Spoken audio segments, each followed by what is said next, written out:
tension is already thick. The judge isn't easing into this, he's confronting it head on. And Dante? He walks in frustrated, already convinced he's been wronged. But here's the problem. Courtrooms don't run on emotion, they run on evidence.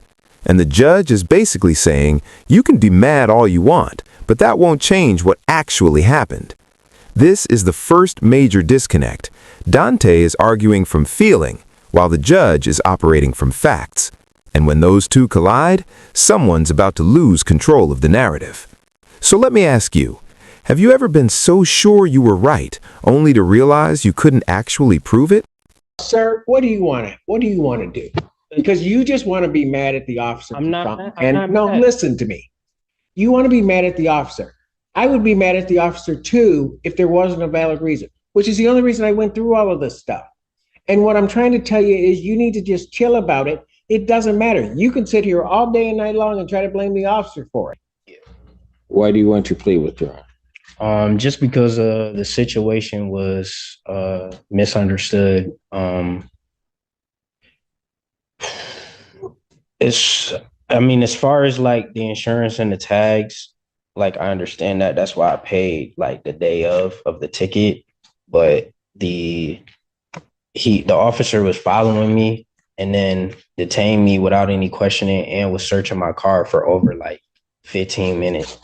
Then tried to get into the trunk of my car when I told him. And here's where things quietly start going wrong for Dante. He's focusing on how the officer treated him, the search, the attitude, the frustration. And from a human perspective, that matters. But legally, it might not matter at all. Courts separate emotion from violation. The real question isn't, was the officer rude? It's, was the law broken? And if the answer to that is yes, everything else becomes background noise. This is one of the hardest truths about the legal system. It doesn't always feel fair, but it follows its own logic. So what do you think? Should behavior matter more in cases like this, or is the system right to focus only on the law? When he asked me, that's why you want to withdraw your plea. I'm trying to get my vehicle back because I can't afford to give $3,000 to get my car back. My car shouldn't have been towed. Hold on a second. Okay. So your car got impounded. Yeah. Okay. All right. Let me just ask you this. At the time that you were pulled over, you were by yourself? Yeah. Okay. So there might have been something else here, but I'll just tell you what I can see based upon paper. The offense took place and specifically I'm addressing your statement that your vehicle shouldn't have been impounded, right? So the offense or the stop, the date that you came into contact with the police took place on, I have May 14th of 2024 on Carpenter Road. Yes, correct. Right? Near Center Valley. So you're down by Target. Yeah, I was down by Target in McDonald's. Gotcha. Okay, in that. Got it. And then just looking for at about 10 o'clock in the morning, right? Yeah, it was about 10. Right. Well, I'm just looking at the ticket. I'm just saying what I can see. Okay, so that's on May 14th. When I'm looking at your driver's license, right? Mm-hmm. The information. Your license, you have an enhanced license that's valid. Now watch this shift carefully. This is where the judge takes full control of the situation. He moves away from the story and into the paperwork. Dates, timelines, license records. This is where cases are actually won or lost.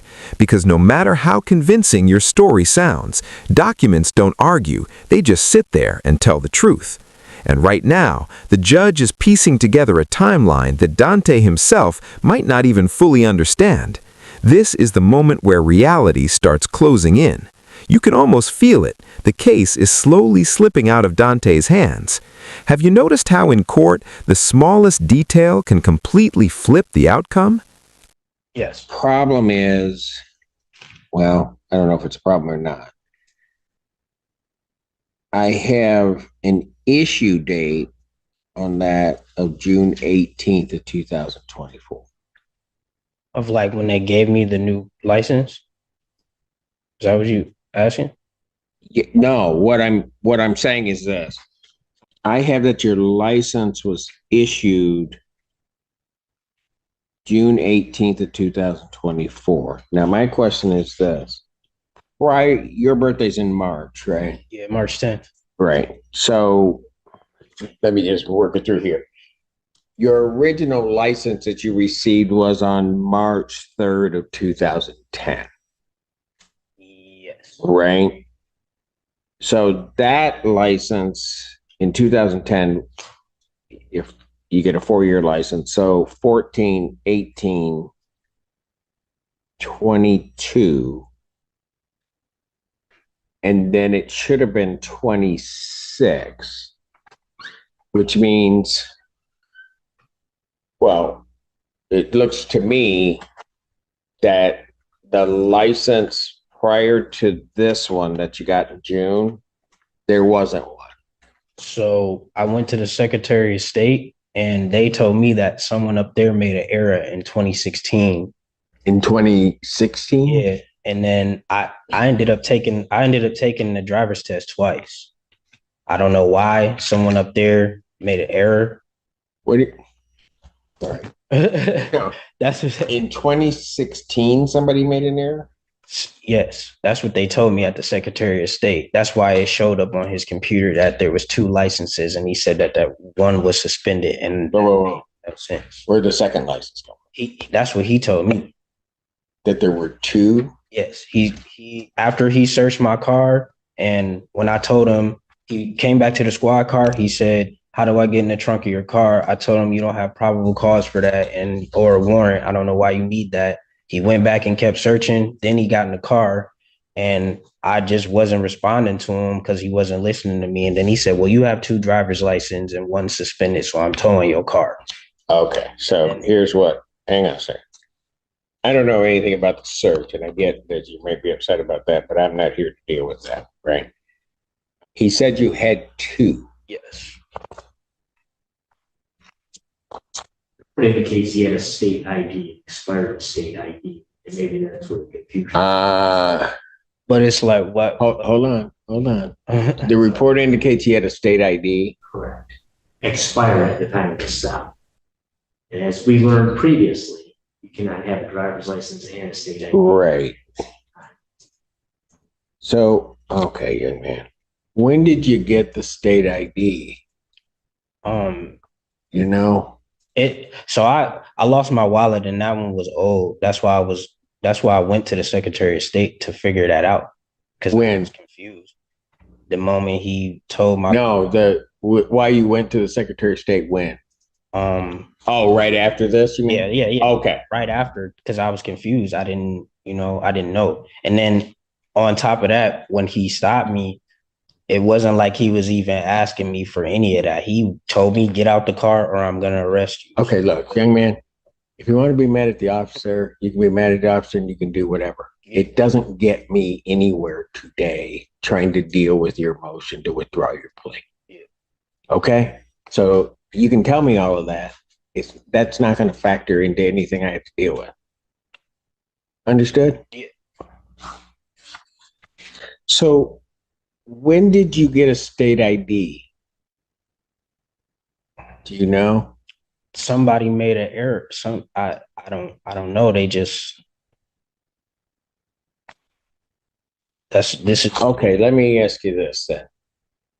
You got your license, because I can see it from here, in 2010. You would have had to go back on your birthday in 2014 to renew your license, because it would have been a 4-year license, right? Mm-hmm. If you had done that, that license should have been good to 2018. Okay, let me stop there for a minute. You're telling me that when you went to the Secretary of State, you're saying somebody said they made a mistake in 2016. Yes. And this is the second time I've ever even been pulled over. I've never.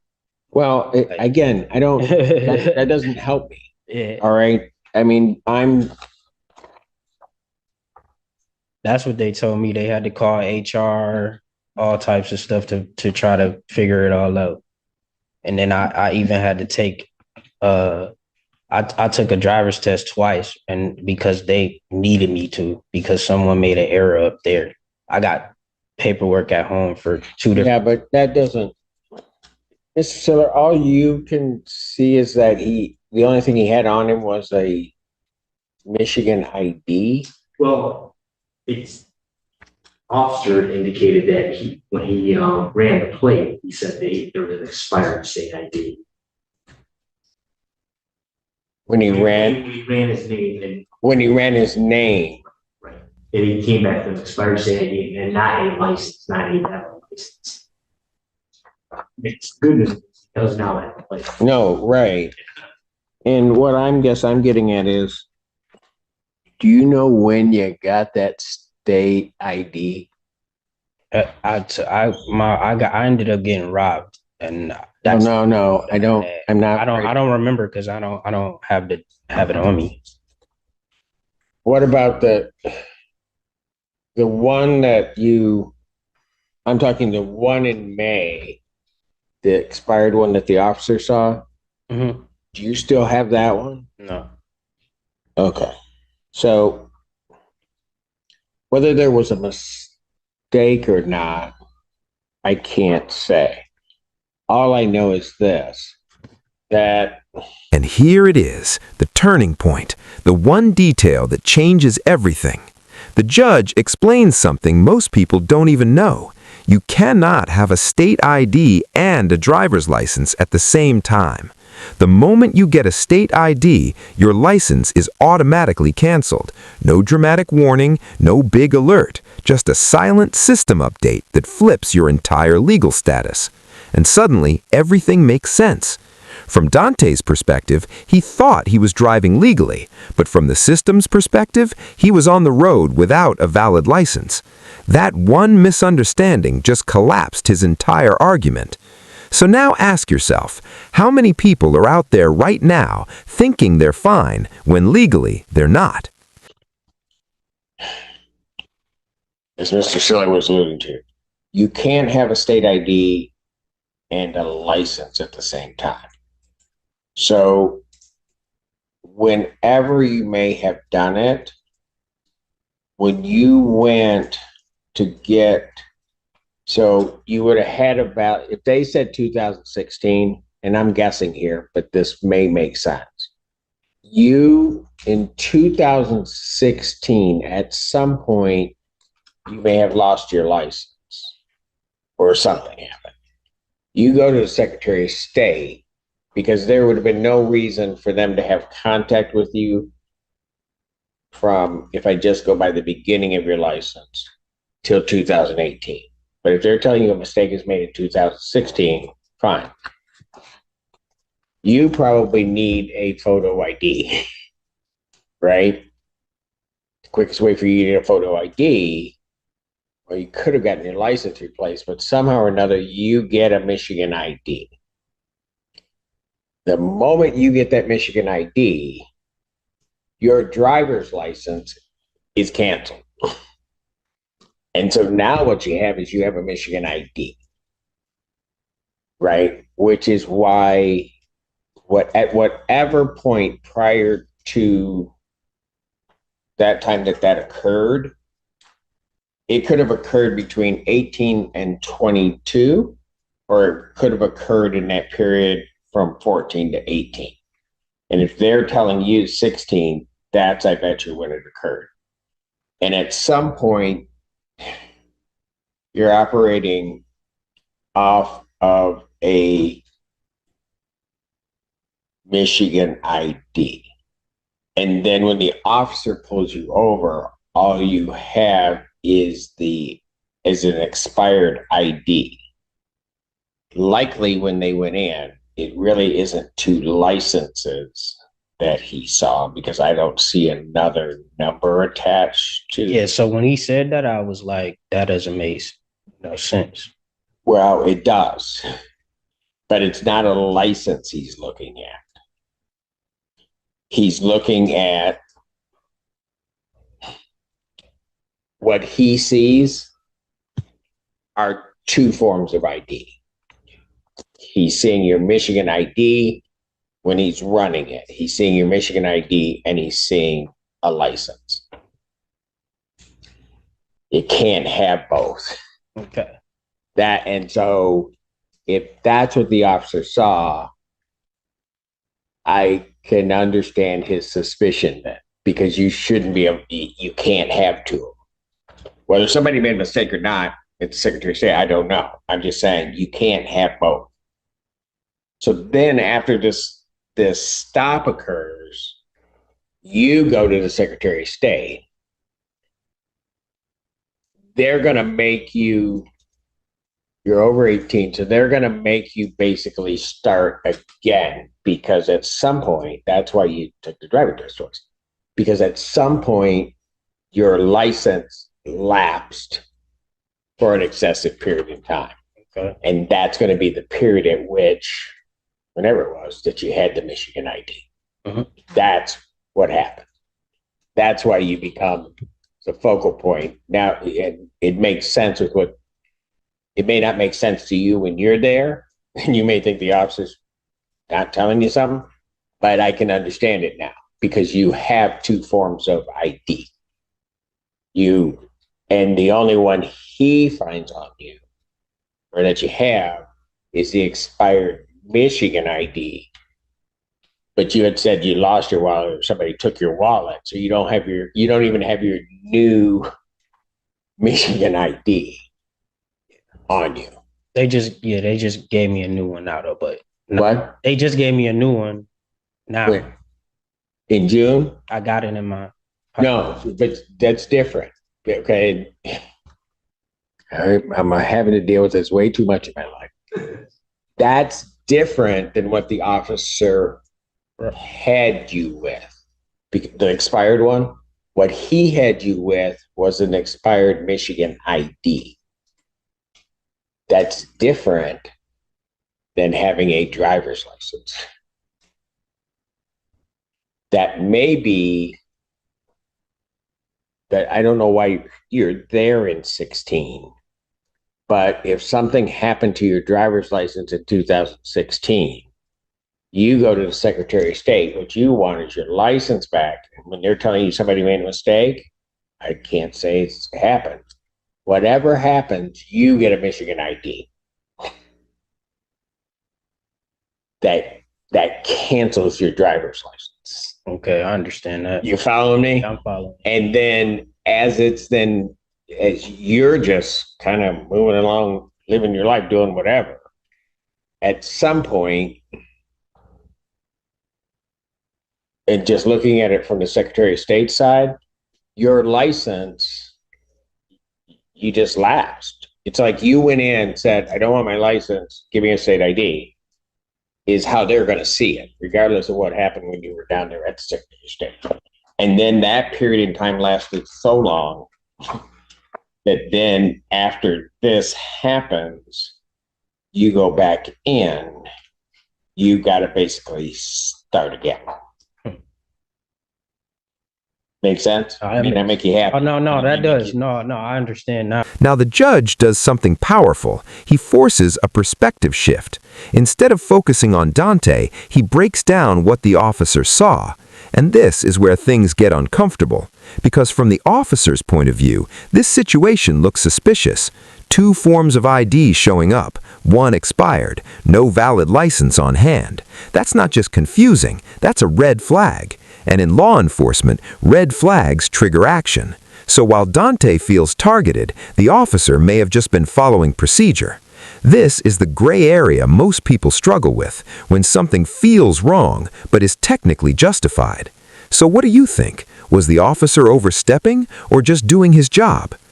And so, and maybe so that you can sort of understand from the officer's perspective, okay, because you were bringing this up, and maybe to chill you out a little bit.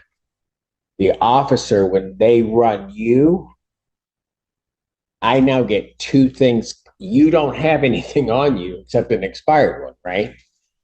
But I now get two things that come back on you. The only thing you can show, I don't want to say it, but I'm trying to make it really clear because I think this is what happened when he told you had two. I don't, if I'm the officer, I'm not sure that you ever got a driver's license. Okay, and here's, and I'm guessing a little bit, but it makes sense. Because I see two things come up, right? And the numbers are going to be similar, but I see two things come up. And the only thing I've got on you physically is an expired ID, which then leads me to the conclusion that you didn't have a driver's license. But for whatever reason, a driver's license is coming back, but that driver's license is gone. Yeah. Follow me? Mm-hmm. Now, at that point, and I'm going to tell you, even if it were me on the road and I stop you and all of that comes back to me, I'm suspicious of you at that point because those things shouldn't be happening. Right?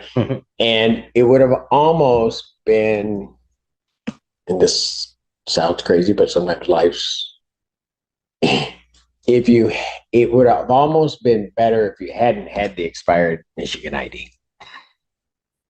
Right? Because at that point, I could almost say there's got to be a mistake somewhere. But the moment you had the Michigan ID, I think you just have a Michigan ID that you didn't have a driver's license, but somehow another driver's license showed. Okay? That's why he probably has the suspicion of what the heck's going on.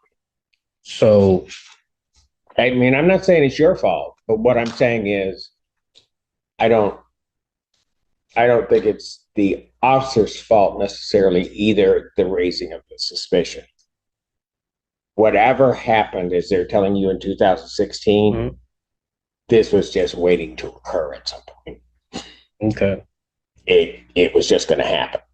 And you probably walked out of there thinking that you had a driver's license when really all you had was a state ID wherever that got messed up. So whether he did that, but he did all that after. Did all what after? Like, why didn't he run my plate? No, he knows before he's gonna say anything to you. I'm telling you right now. Yeah, he didn't run my plate still until after. Not the plate, the license. Even that, he didn't look at none of that until like 20 minutes after. So he does that before he goes over the What you mean? Oh yeah, he knows. He has all the information before he stops. Before he you know how I know he didn't? Look, young man, you can sit here and argue with me. I'm gonna tell you what. Do a ride along. You will see. They know it before they necessarily. I'm asking you how. Because he how he gonna run my plates when I have a cover over my plate? My Audi is custom. It doesn't. When I put it out, sir, what do you want to do? Because you just want to be mad at the officer. I'm not mad. Listen to me. You want to be mad at the officer. I would be mad at the officer too if there wasn't a valid reason, which is the only reason I went through all of this stuff. And what I'm trying to tell you is you need to just chill about it. It doesn't matter. You can sit here all day and night long and try to blame the officer for it. Because the first question I asked you is I said, were you alone? And the reason I asked you if you were alone is because the moment you don't have a license, he can't leave that vehicle. That's why your vehicle's impounded, because that's the first thing you came to me and said. So if you want to argue, you can go argue elsewhere. I'm here to just deal with your motion. I'm not mad or frustrated. I'm saying he couldn't have ran my plates. Yes, he could. How are you going to run a plate when the plate got a cover on it? he can see through the new plates that you can cover up. Like, that's what I'm trying to ask. That's what I'm not understanding. When I pulled off on Carpenter, he was coming from Textile. And you're saying your plate isn't exposed on your vehicle? My plate, it's the new plates that you can order. So it can be exposed when I allow it to be. I just picked the car up. The car has been in the shop for months. I haven't driven my car all year. When I pulled off on Textile, he just can't, he following me. Okay. He's just a bad officer. You know what? Go ahead, sue him. Have your day in court. That's what I'll do. You go ahead and do it, but don't do it here because I don't have any more time to listen to you. I'm trying to explain it to you, but you want to be hard-headed and not do it. You want to say, how does he know? I'm telling you, before they walk up to that vehicle, they know who you are. Just as simple as that. You may not like it. Everybody else may not like it. That's too bad. What's the basis for your motion? I appreciate that. I'll just sue him. It's what? I'm gonna just sue him. It's fine. You're not getting anywhere. That's what I'm trying to tell you. You're being hard-headed because I can tell you, why do you think I just went through all of it? The reason I went through all of that is I can tell you exactly what happened. You didn't have a driver's license because I can tell from your record, you didn't get a driver's license issued to you until June of this year. Okay. And just like that, it all comes crashing down. This is the final moment where emotion meets reality, and reality wins. Dante walks in angry, convinced the system failed him. But the judge makes one thing crystal clear. This isn't about fairness, it's about the law. And that line right there, that's the entire case in one sentence. Because in the legal world, you don't win by how strongly you feel, you win by what you can prove. And unfortunately for Dante, the records told a completely different story. This isn't just a courtroom clip, it's a lesson. One small oversight, one misunderstood rule, and suddenly everything flips against you. So now it's your turn. Was the judge too harsh, or was this outcome inevitable?